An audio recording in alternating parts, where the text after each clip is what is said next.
Well, hello, everybody. Welcome to Economics with the Honorable David M. Walker. I'm your host, Nick Palavita, and today we're going to have a great panel, a great discussion dealing with the wonderful U.S. dollar. So first of all, we're going to bring our panelist, the president of the Pod TV network, Kim Calhoun, has joined us for this great conversation about the U.S. dollar. And of course, you were moderating the show while I was bebopping through Europe last week. We're also bringing Mark We Lee. missed you. We missed you. Yeah. Well, I'm back like a bad disease. No, Mark that's Lee a good point. is also producer at the Pod TV network, and who's going to be with us for a little while. We're bringing the Honorable David M. Walker, the former Comptroller General of the United States, who can shed some light on what's going on internationally with the U.S. dollar. So, David, we have the topic for the day. What? Welcome back. Yeah, it was good to go through Morocco and Spain, and the dollar was still strong there. I bought a lot of stuff over there. I have 2 boxes of DHL. I had another one coming from Morocco, so I can tell you the dollar's still strong. But when I was overseas, one of the big developments was the China getting together and basically pushing the yuan as the world reserve currency. So the question is, the United States and the U.S. dollar going to lose the world reserve currency status? What are your thoughts on that before we get to another even more important issue? Is the United States in the next 7 weeks going to default on their debt? So we'll hand it to you. Well, first, as you know, Nick, both of these topics are addressed to varying degrees in my latest book, American 2040, Still a Superpower ? With regard to the reserve currency, in the book, I said that there was going to be an alliance against U.S. interest economically, diplomatically, militarily, and culturally. And one dimension of that economically was reserve currency status. And the alliance was China, Russia, North Korea, Iran, and several other countries. What we've seen in the last 2 weeks is a number of concrete steps that have been taken by China and others to try to come up with alternatives to the dollar, whether it be a single currency or a basket of currencies. And my personal view is the United States will not lose reserve currency status, but that we will reduce our market share. And some of the things that we've seen is, Saudi Arabia now saying that they'll sell their oil with currencies other than dollars. And you know as well as I do that there are several tremendous advantages that we get by being the leading reserve currency. I think about 60% of central bank reserves are in dollars. And the 3 main advantages is that we could borrow at a lower rate than otherwise would be the case. We have advantages from a trade standpoint. And thirdly, we have the ability to impose economic sanctions on nations and individuals based upon that status. But ironically, one of the reasons that people want to move away from the dollar is they don't like the idea that we can impose those economic sanctions. They want alternatives to U.S. power from all those dimensions that we talked about. So, those are my thoughts. We're not reserve currency status, but we are going to lose market share over time.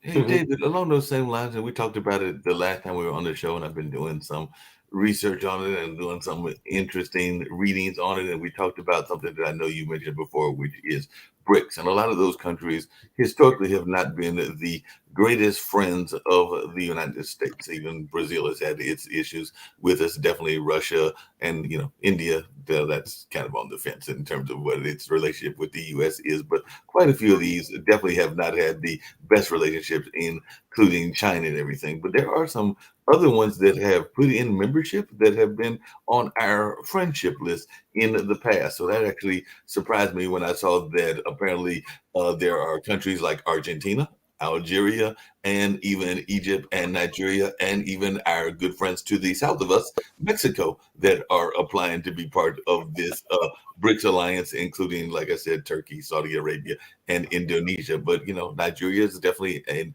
economic power to some degree in Africa and around the globe, and it has been a friend of the United States. I could say the same probably about Egypt and a number of other things, and definitely even Argentina. I think it's been pretty much pro-West. So is there a danger when some of these pro-West countries are starting to look strongly at the possibility of this BRICS movement? I think that is a warning sign. Let's understand that there are several different alliances out there, okay, or international consortiums out there. The UN has something called the non-aligned movement. And as you know, I used to be chairman of the audit committee of the United Nations. And so I've got some experience dealing with the UN. And I can't recall the exact number of countries that are in the non-aligned movement. I want to say it was in the 70s, roughly 70 some countries out of roughly 190 countries in the world. And the leader of the non-aligned movement was India, but Brazil was part of it. And a number of the countries that you're talking about were part of it as well. And they basically were non-aligned against the historical polar interest of the U.S. and Russia.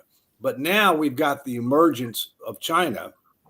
And as you know, China has a strategic plan, which includes all the dimensions we talked about, which includes the Belt and Road Initiative, where they're very aggressive at trying to establish relations and economic interests around the world, including in Africa, including in South America, where they're trying to gain access to critical minerals, where they're trying to be able to help with building ports and other critical infrastructure using their labor and using their capital.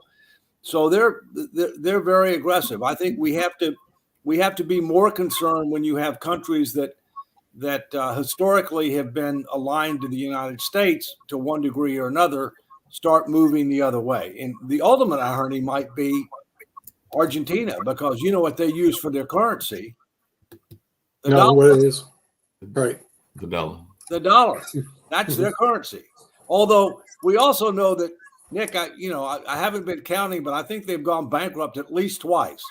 Yeah, they've had serious financial issues over there in Argentina. But it seems to me, though, China actually does have a policy. They have BRICS. They have the Belt and Road Initiative. Yeah. And I look to the United States and see what we have, and I didn't find anything.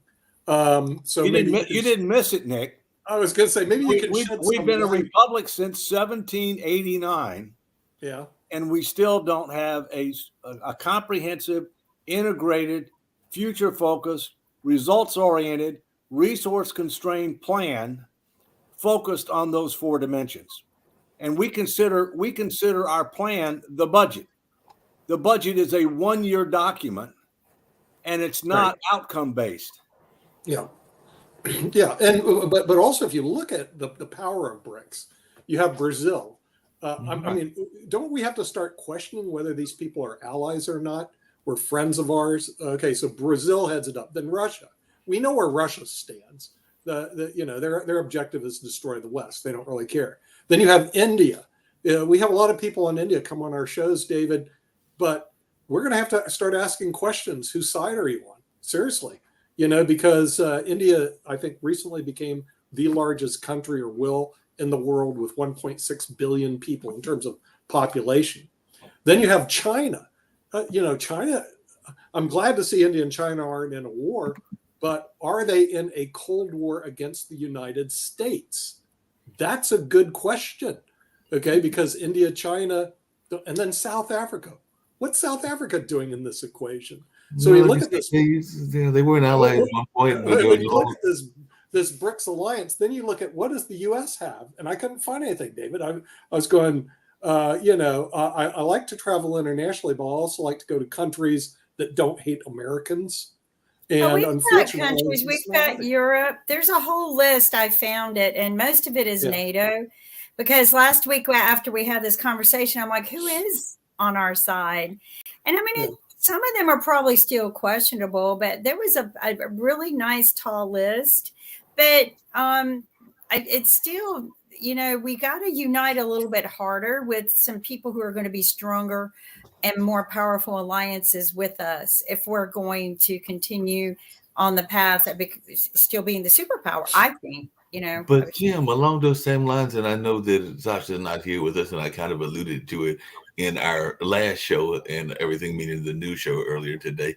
There has been some, we still continue to give a lot of money in this war between Russia and Ukraine. Most of it, all of it, unless we're doing some money by proxy to the other side, but I would say the vast majority going to Ukraine. But there has now been some questions as to how much of that money is actually going to the battlefield. It kind of comes down to that same conversation that used to exist around farm aid and aid to other countries, and whether those supplies actually got to the people that needed it, or whether the elite were getting it, because there's been some even accusations about some of the elite within the Ukrainian government getting some of that money and stashing that money, and apparently some sizable amounts and all in that space. So don't we have to some question what we're doing been in that support some of the Ukrainians, because they are definitely probably be the battle, but we also got to have some accountability as to where the money is going. And I do understand that Zelensky at least recognized what was going on and did have some actions against some of the folks that he caught. Now, whether he caught all of them or he just gave a slap on the wrist to a couple of them that he decided to, that is a question for conversation. Yeah. Well, we're providing lots of different types of aid Right. in Ukraine, and we're doing way more than our fair share. Right. Okay, because the European countries have come to rely upon Uncle Sugar to be able to do a disproportionate share. Yeah, and our aid is not just military aid. Our aid is a large amount of economic assistance. In fact, I think the economic assistance is greater than the military assistance. One example is, pensions, helping them be able to pay pensions for their civil servants and their teachers and things of that nature, because needless to say, this war has had a serious adverse impact on their economy and their ability to be able to handle their normal obligations. But, let's look back at some of these countries. We know that Russia and China and Iran and North Korea are aligned in U.S. interest. Against U.S. interests there, okay? But then you look at some of these other countries and you say, okay, well, India. Well, India's, India is trying to find its way, I think, okay? I mean, India is a democracy. India has had a border conflict with China before. I don't see India allying with China, okay? India has may be looking to try to establish its own area of influence themselves. They clearly have the ability to do that. But India has also historically relied upon Russia for military equipment. And India is also, as well as China, buying oil from Russia, which is undercutting the sanctions that the Western nations have. In the case of South America arguably is one of the leading, if not the leading country in South America from a variety of different perspectives. Okay. And so Brazil is arguably the leading or one of the leading countries in South America. Obviously Mexico is the leading country in Central America, no question. We do have alliances. Okay. I mean, there is an association for Latin America countries, which the United States is part of. We have NATO, okay, which is a military alliance, defensive alliance. We have SATO, which is a military Southeast Asia, which is a military defensive alliance in Southeast Asia, which includes countries like Japan and Australia and Thailand, et cetera. And so we do, but we've been resting on our laurels for way too long. Speaking of resting on our laurels, we need to be much more. We need to be much more proactive, much more strategic, and we need to recognize that we need alliances more now than ever. Right. Yeah. Speaking of alliances, and I think it was maybe Lee with popping in, as well, and all in that space. As a matter of fact, he's there with us. But speaking of alliances, one of the things that I was curious about is some of these countries are also doing some interesting things on their own economic self-interest. Because one of the things that I was reading about was around Saudi Arabia, and they're having some interesting relationships that are going on that I just recently learned about. For one, and I come back to something that Kim said, I think it was on last week's show, about how we need to protect some of our own interests even here in the United States. But apparently Saudi Arabia had a 2021 mandate that said that foreign firms had to establish a local headquarters by the end of 2023, which is the year we're in now, or risk losing out on lucrative government contracts. And that's definitely been a conversation that's been going on there. Do we need something similar? And I know that the other thing that they're doing is apparently they're getting ready to try to get 500,000 women to come in from Ethiopia. So apparently they've got a relationship now with Ethiopia where they're going to bring these women to work as domestic workers. So I don't know that we need to get domestic workers coming to the United States, but do we need to have these rules about how people are coming in and whether they need to have an established presence in the way that Saudi Arabia is doing? I'm not sure. You know, I mean, that's an immigration question. I think what we're looking at, not so much immigration, Mark, is the United States going to strengthen our international alliances? Because at least this is the way I see it, David, but I go to Chinese websites. David, China wants to rule the world. I mean, and they've made it perfectly clear they want to knock the United States off and put the Chinese, as they say, rightfully so, in charge of the world government. The United States response is nothing. In other words, it's almost like we're ignoring a verbal and standard threat by the Chinese to basically create world dominance. And we're sitting there going, okay, go ahead. We're not going to do anything. And BRICS is just one part of what they're doing. I'll also give you this. So when I was in Morocco, like last week, what television programs do you get to watch? Do you get to watch ABC from the US? No. CBS? No. NBC? No. But you could watch CGTV. That's Chinese government television. China in English, by the way. So the thing is, the TV I got to watch in Spain and Morocco was Chinese media. Where was the US media companies? Well, They're not even there. Do you know who owns the largest movie chain in the United States? I have no idea. Who? China would not Chinese. surprise me. Yeah. But see, it's so important. That's part of their strategy. Part of their strategy. I mean, is cultural influence. Yeah, cultural influence. Right. And they had all English-speaking people on the show. It looked like an American show. It was like if you ever saw RT called Russian Times. Yeah. It was all like American, but it was owned by Russia. Well, Yeah. China, to give you an idea of their influence, the first thing you do, as Goebbels knew and Hitler knew, is take over the media. Even Putin knew that. If you're going to start a war, first thing you do is shut down every media except them. China's not stupid. So what they're very smart. They're very smart. So they've got their own challenges. They've got bigger demographic challenges than we do, or whatever else. But all the more reason why I'm saying I think our highest degree of vulnerability is really within the next 5 to 10 years. You know, and I would say within the next 5 years, especially for things like Taiwan, because they're rising, we're declining, absent a course correction, and given some of the challenges they face, especially with regard to demographics, you know, they have an incentive to, if they want to do something, to do it sooner rather than later.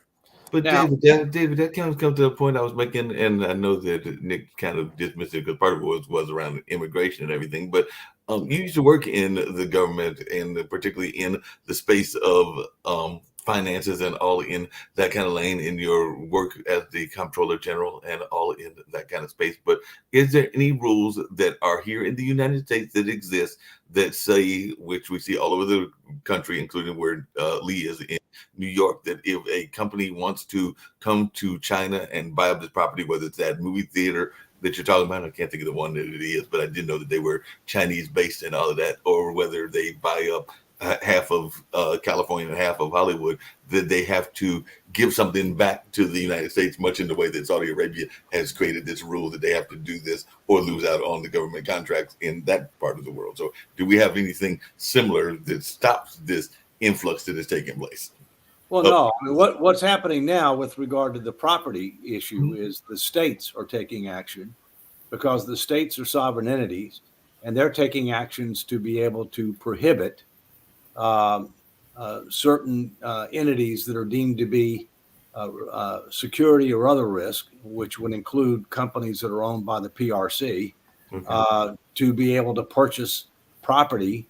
And the two things that they're most concerned about is agricultural property and property that is close to key military and other government installations. But again, this is another example of the Chinese are very strategic. Okay. Yeah. They've been doing this for several years. We're just now waking up to this, right?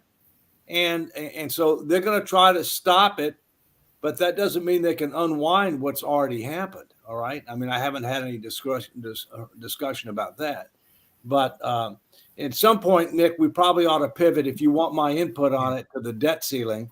And then y'all can continue the conversation with regard to these other issues, because I can't stay the full hour. You're muted, Nick. You're muted. The debt ceiling to me is very important, especially if the United States makes a big blunder on the chessboard and defaults. Okay. And now there's this brinkmanship going on again, once again, with the debt ceiling. So what are your thoughts on that? McCarthy apparently said no give to this, and Joe Biden goes no give to that. Hey, you know, between both of them, they could destroy the U.S. economy, and then China doesn't have to do anything. You know, they just let the U.S. implode because of their own stupidity. What are your thoughts? Well, but that's part of China's strategy. Yeah. China doesn't ever plan to attack the United States. I mean, they don't be an idiot to the United States. I mean, right. You know, but they're planning for us to implode from within. Okay. Right. And all right. So let's talk about what the debt ceiling is and isn't. And then we can talk about what may happen. You know, the debt ceiling is statutory. There's nothing in the Constitution at the present time that limits Congress fiscally. Congress has the power of the purse. The president proposes budget. The Congress disposes of budget and appropriations. But there are no limits on the amount of debt, and there are no limits on, you know, on fiscal constraint. The debt ceiling is a statutory limit. It's something that Congress created back during World War I, because before World War I, we never had debt to GDP over 40%, but this was supposed to be the war that was going to end all wars. And Congress used to approve every issuance of new debt. And, you know, when you're fiscally responsible, you don't necessarily have to do that often, right? But when you get into a world war, it's likely to be more frequent. And so they passed the debt ceiling with the idea that it was intended to provide some fiscal constraint, but it was also intended to be an efficiency measure, so they didn't have to approve each increase or each issuance of debt by the Treasury Department. Okay. You know, fast forward to where we are now, you know, the debt ceiling is a lag indicator. Okay. Because the Congress ends up passing budgets and appropriations bills that by definition carry the force of law and tell you that we're going to need to increase the debt limit because they've already authorized spending well in excess of anticipated revenues, right? And there's nothing to constrain it. Now, here's what's important to understand. There's a lot of disinformation and misinformation about the debt ceiling, all right? First, there's only one thing in the Constitution of the United States, financial item, that's guaranteed by the Constitution, and that is debt and accrued interest to the United States. By that, I mean Treasury securities. Treasury securities and accrued interest. Those are guaranteed by the 14th Amendment of the Constitution. We will not default on that, okay? We can't default on that. Secondly, a lot of people try to say, well, you know, if we hit the debt ceiling, then we're not going to be able to pay Social Security and Medicare benefits. Not true, because as long as you have assets in the so-called trust funds, which, by the way, is government debt, as long as you have assets in the so-called trust funds, then you can cash in those bonds, which are non-readily marketable, closely held bonds, go to the market to be able to generate the cash, because those bonds are counted in the debt ceiling. All right. And so as a result, you're just moving from closely held bonds to bonds, held by the public. And that doesn't change the amount subject to the debt ceiling. Now, obviously, the amounts that are in those trust funds are drawing down, as has been noted in the latest Social Security Medicare trustees report. But if we did hit the debt ceiling, what would have to happen? You wouldn't be able to pay everything else. You'd have to start making choices on what you were going to pay. You'd have to probably have a partial government shutdown, so you could save payroll costs, at least temporarily. You'd probably have to delay payment of contractors. We don't want that to happen. It should not happen. In my view, it won't happen. But they need to start getting serious about what kind of deal can be done, because the idea of raising the debt ceiling without any conditions, to me, is not appropriate. We are totally out of control. On the other hand, we need to be talking about what kind of conditions ought to be part of a debt ceiling deal. In my view, you have the budget process, which is what you should be using to cut spending. All right. And so that should be handled through that normal process. The question is, what can we do as a condition of the debt ceiling that might actually help us to start treating the disease? By that, I mean the large and growing imbalance between projected spending and revenues. What are we going to do to close that gap? And that's why when I testified a couple of weeks ago in the House, I said you should think seriously about creating some type of a statutory, which means the Congress buys in, the president buys in, statutory fiscal sustainability commission comprised of capable, credible, and non-conflicted individuals that would engage the American people with the facts, the truth, the tough choices, solicit input, set the table for tough choices on social insurance programs, defense and other discretionary spending, and revenues. Because we need to do that. The only way we're not going to be able to put our finances in order through the regular order. That's just not going to happen. And statutory approaches just haven't stood the test of time. Last thing is, as I've said many times before, we've got to have a constitutional amendment that limits how much debt as a percentage of the economy we can take on absent extraordinary circumstances, because one Congress can't bind the next Congress through statutory approaches. The only thing that can bind current and future Congresses is a constitutional amendment.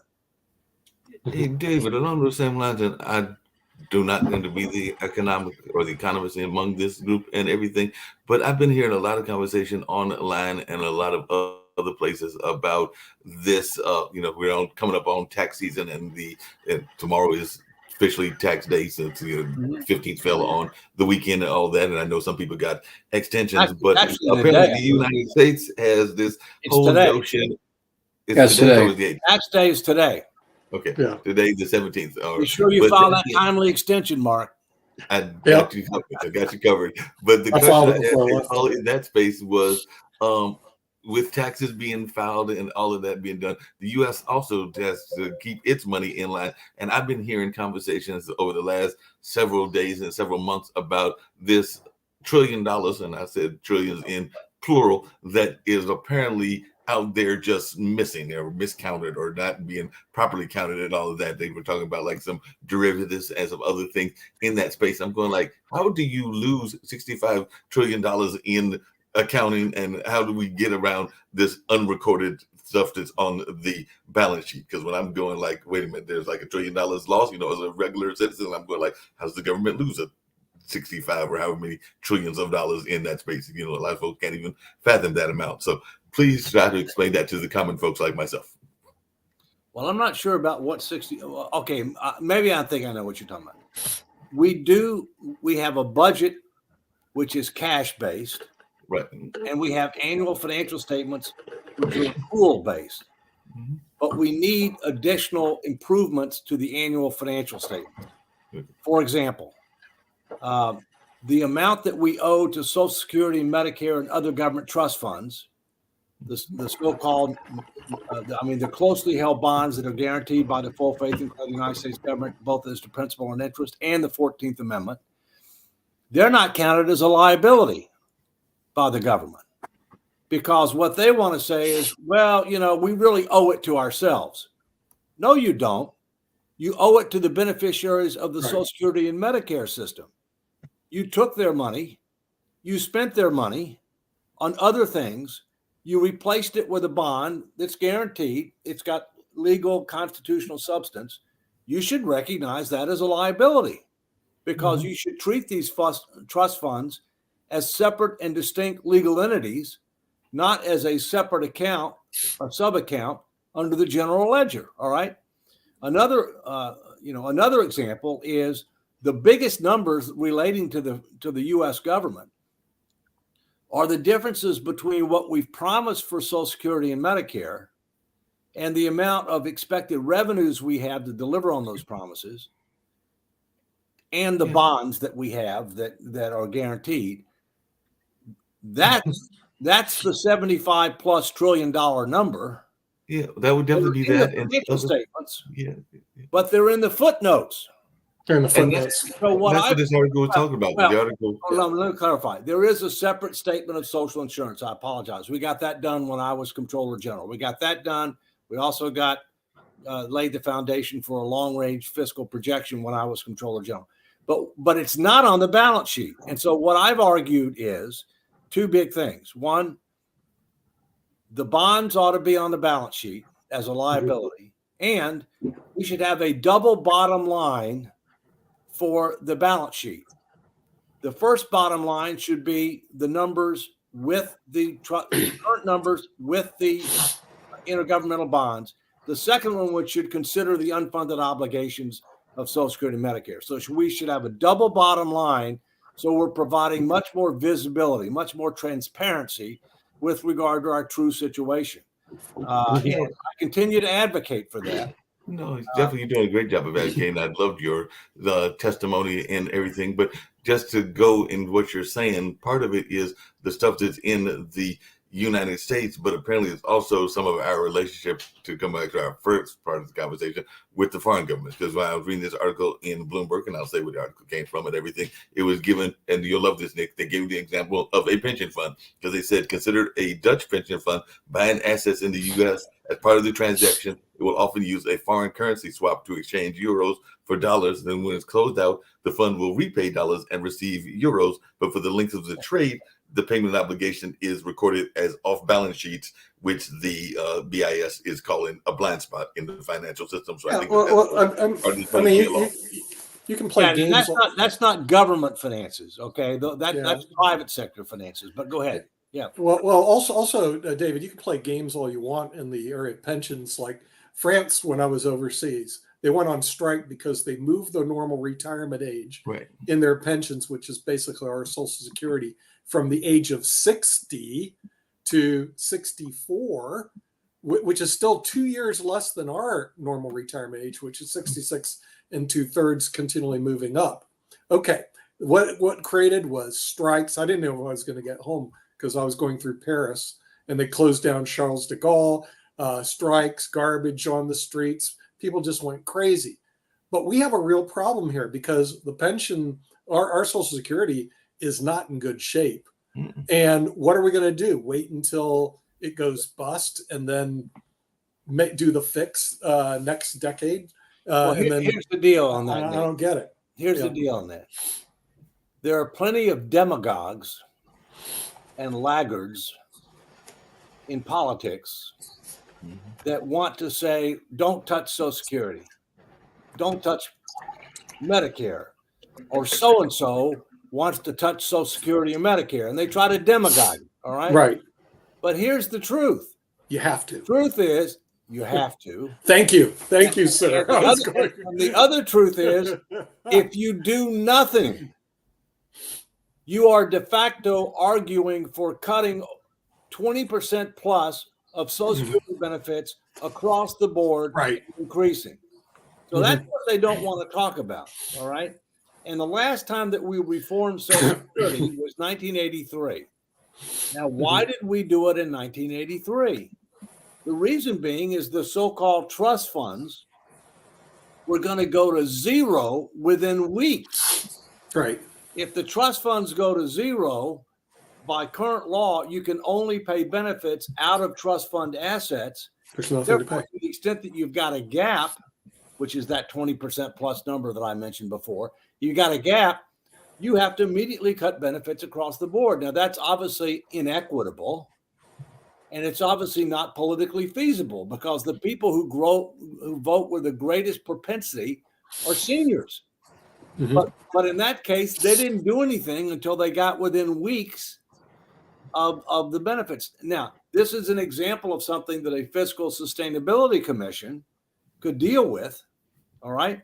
There are other proposals out there for things. There's something called the Trust Act, which would set up a commissions for Social Security and Medicare and the Highway Trust Fund, separate commissions comprised of members of Congress who have less than a 20% positive rating by the American people, who would try to come up with recommendations on these programs within, I think, like 90 days. How much interaction are you going to get with the public, meaningful interaction in 90 days? Okay. I mean, what we have to recognize is we need a comprehensive solution that doesn't just deal with social insurance programs, but also deals with defense and other discretionary spending and the tax code and revenues. And that's going to take time. This commission is going to need probably a year to be able to do what really needs to be done in a meaningful way, and then set the table for a vote by members of Congress. Yeah. And actuarially, the sooner you get to the problem, it's like a disease. The sooner you get to the problem, the easier the correction is, actuarially.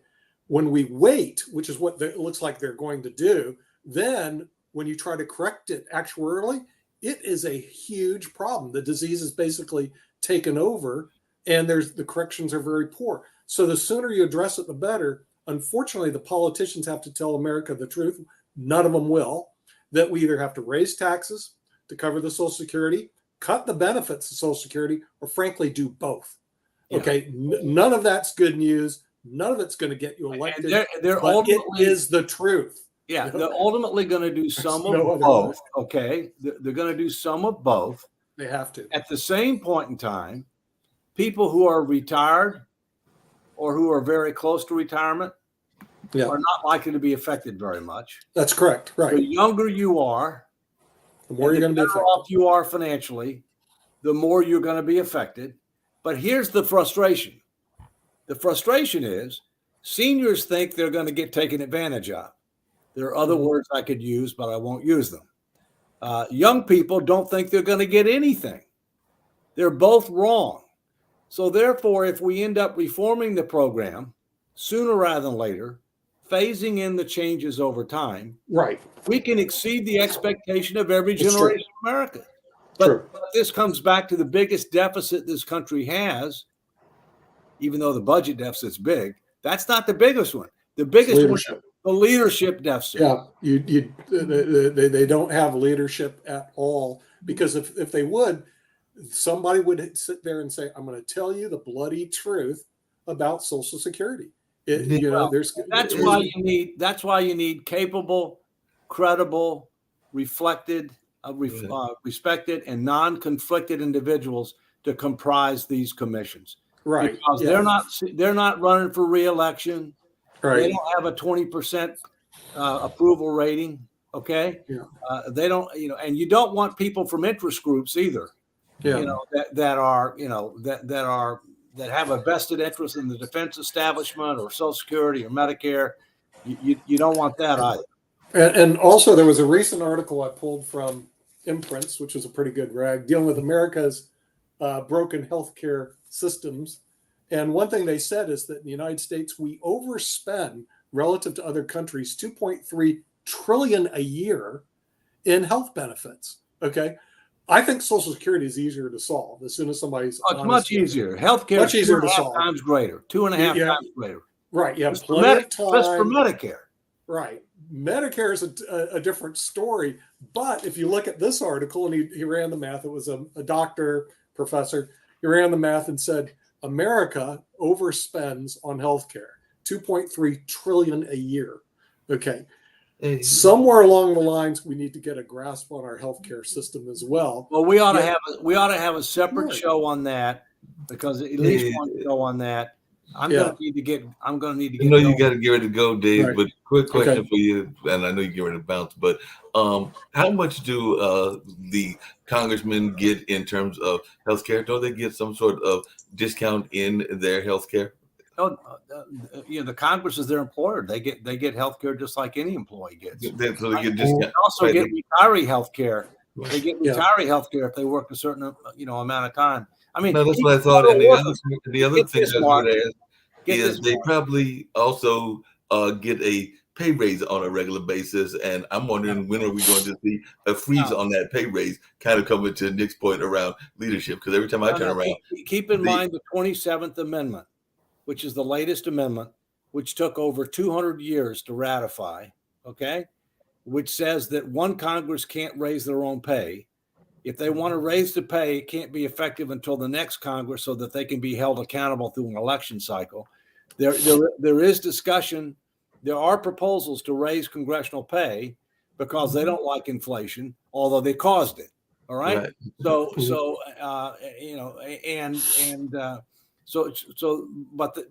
that's how the system works. Understand this. Believe it or not, you can work for the federal government for 5 years near the end of your career, retire, and be eligible for retiree health care for life. Now, beat that. I don't know any company that would do that. No companies. Nobody. I mean, nobody does that. All right. Well, I got to get going, and you guys continue. And take care. Appreciate it. Welcome back, Nick. Good to see everybody. Yeah. Have a good week, Dave. All the best. Hey, all right. You too. Bye-bye. Take care. Hey, Nick. Can we get a health care program like that from when we retire? Take care, buddy. No. You better hope to get on Medicare. I mean, you just have to find someone to pay for it. Medicare like a taxpayer. Medicare is your only hope. Medicare sucks. You still have to pay a lot of money for it. And then you got to get A, B, or C.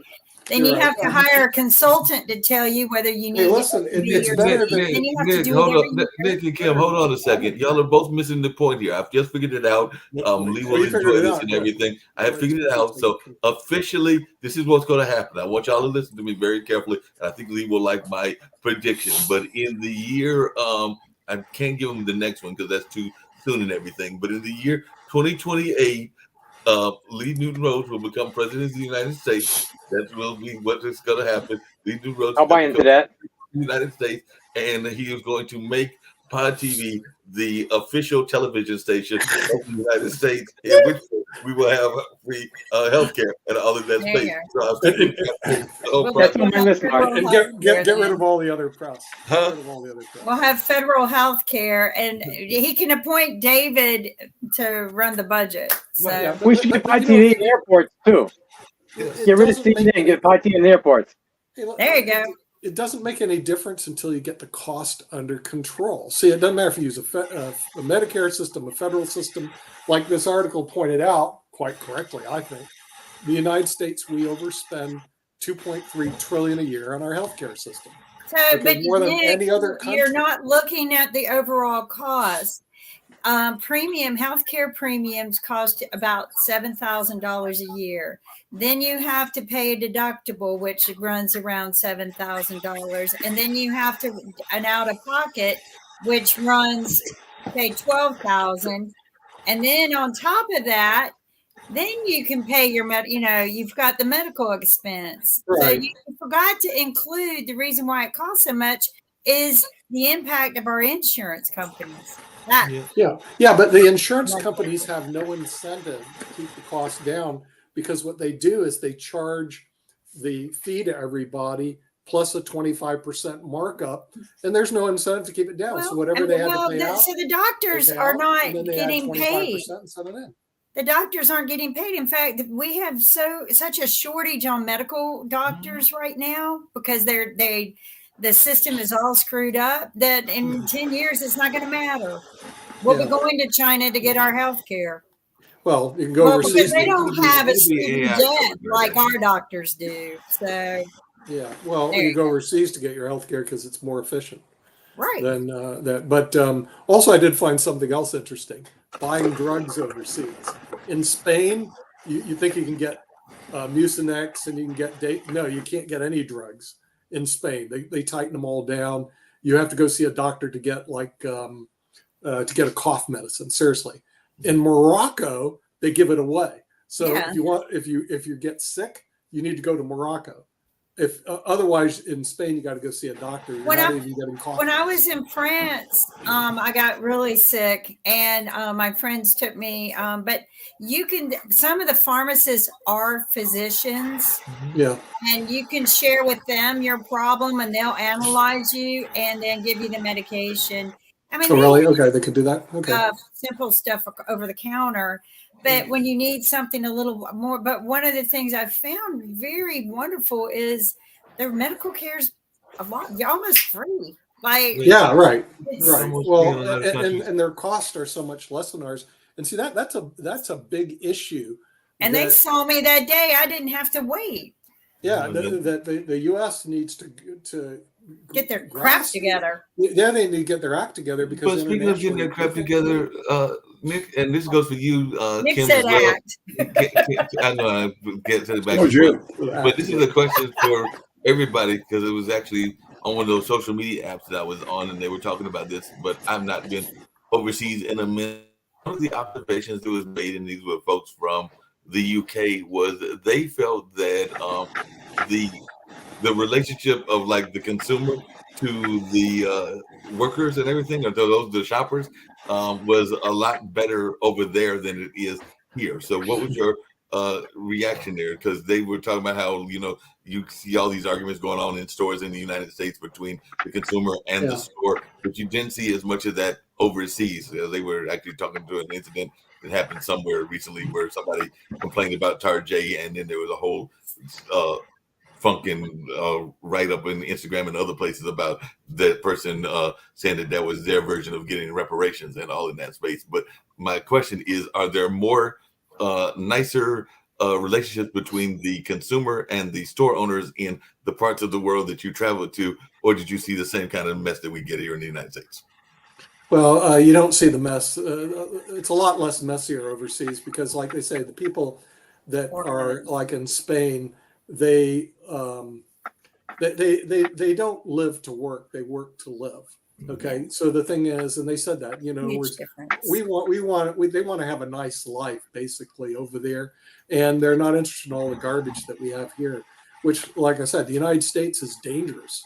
Well, and they 10 treat each times other more with dangerous to Right. live in. 10 times more dangerous to live and in. they're so respectful to each other. And one of the things I thought was interesting, and I guess it cut down on their shoplifting, but like a lot of the smaller convenience They do stores, pickpocketing. They do shoplifting. They pickpocket. it's all at the counter. You go there and you tell them what you want, and they go get it for you and bring it and check it out, and then you pay for it. So I noticed that when I was in Colombia, there was some of that in Europe, not a lot, but I did notice a lot of that in Colombia, which I thought was interesting. Yeah, it's just a different way of life, but their cost structure, at least health wise, is a lot less than ours. Cost in general, a lot less. So much better. Even Colombia, I spoke with some. I went there, and Nick, you travel, and the same thing. I just felt like the crime rate was less when I was in Colombia than you feel safer when I come to the U.S. Yeah, you feel safer, but the metrics also tell you are safer over there than you are in the United States. The United States, and the Moroccans were even complaining about it. They were going, the United States is crazy. You guys are dangerous. No one wants to go visit you guys because you're dangerous. And they were right. I mean, and every time I turn around, there's bigger and more shootings and deaths and murders. I mean, there was a murder related to my family 2 months ago, where a bunch of punks shot someone. And unfortunately, it's not getting better. Okay, I see the U.S. has diseases that are getting worse, and the Chinese attitude is this: like Lot said, the best way to win a war is not fire a shot. So our war against the United States to take over will be real easy. We just let the U.S. implode, which is what they're counting on. And because we're all egos. That's something I heard in various places that I went to, that the Americans have a heavy-weighted ego problem and greed. And it's like you said, it's not about working to live or just... Only the British may beat us in that one. And it's all about one-upping, right? It's not about helping others up. It's about how much more can I one up someone. I think Trump started that. Let's one up each other in our campaign. No wonder the rest of the world is like, oh, they're going to kill each other. Our leaders can't even debate, right? Yeah. But it's always one up, and it's being rude. We're always rude now. I feel like our whole country became what everyone accused New York of being, which actually I find New York slightly friendly. It's friendlier than, you're right, more than people think. Yeah. So, I mean, I think we have a wrong view of our own self, and we need to look in the mirror a little bit better, because we are going to implode. And unfortunately, our politicians are horrible. I agree with David. Okay, if your best leaders that are going to be running the country are Biden and Trump, you have a real problem. Yeah, we're in a pathetic situation. You're in a pathetic situation. There's got to be somebody. No, it's the people, Nick. This is how stupid this country's become. It's not them. They don't. It's the people. It's the people who elect them or primarily put them there. It's the people have become brainless. I partially agree with you, but then I disagree with you, because the people don't get to elect who they want, because they only get to elect from a pool of candidates that the establishment brings us. Well, true. That's very true. But we should have a voice, and we don't raise it, but we should say we don't like it. Yeah. I don't like when the primary comes to North Carolina, there's nobody left worth voting for. They weed them out before they get here. Show me one good leader. Listen to the Democrats whine about the state of the country when they're the ones that have made it this way over the last 3-4 years. No, I beg the difference. Been like this for 20 years. In fairness, Dan, it's not restricted to the Democrats. You can't destroy a country. I know. I just thought I'd make it's like spilling milk, Dan. I'm sorry, but when termites start eating your house and it falls, it didn't happen overnight. It took years to get there. So, I mean, these termites, our leaders are termites, and they're eating away at our country, and we're going to fall. We're going to fall. Well, the American people are a victim of an undeclared war.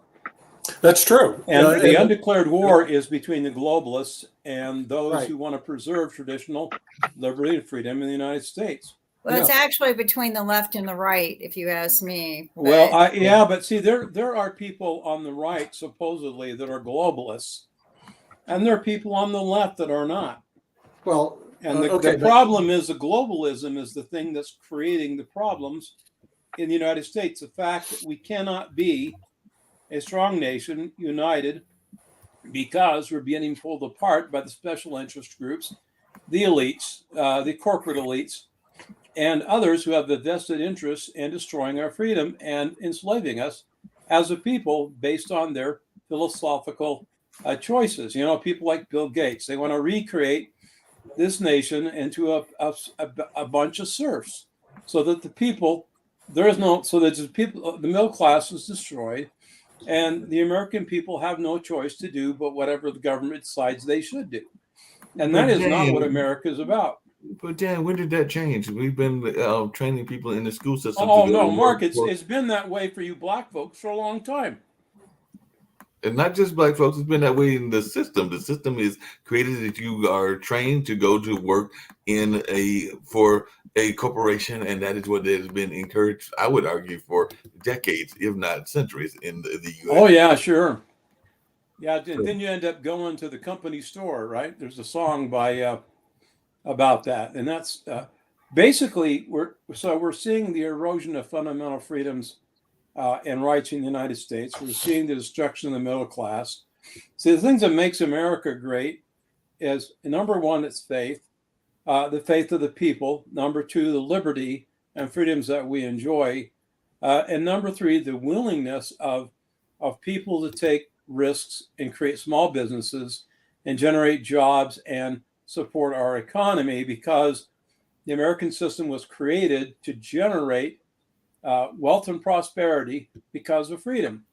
No, Now, and along those same lines, and I know we're going to wrap up, but one of the things I'm going to bring up, and Lee may have some thoughts about this since he's in the New York, New Jersey area, but there are constant conversations around workers' rights, because I know there have even been some things around different workers' organizations here in North Carolina, but also severance rules. And some of these came up because of the pandemic. But apparently over there in the fine state of New Jersey, and the rule just went into effect last Monday, they have a new law that says that the severance pay is pretty much mandatory. So that's something that they just added to New Jersey. So is this something we're going to see spread around the country, where there will be mandatory severance pay? Which is We're going to have to see that next week because we're at the hour, but we'll see No you problem.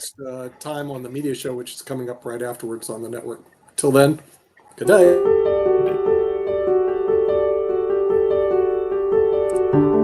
See you later. See you guys next week. take care.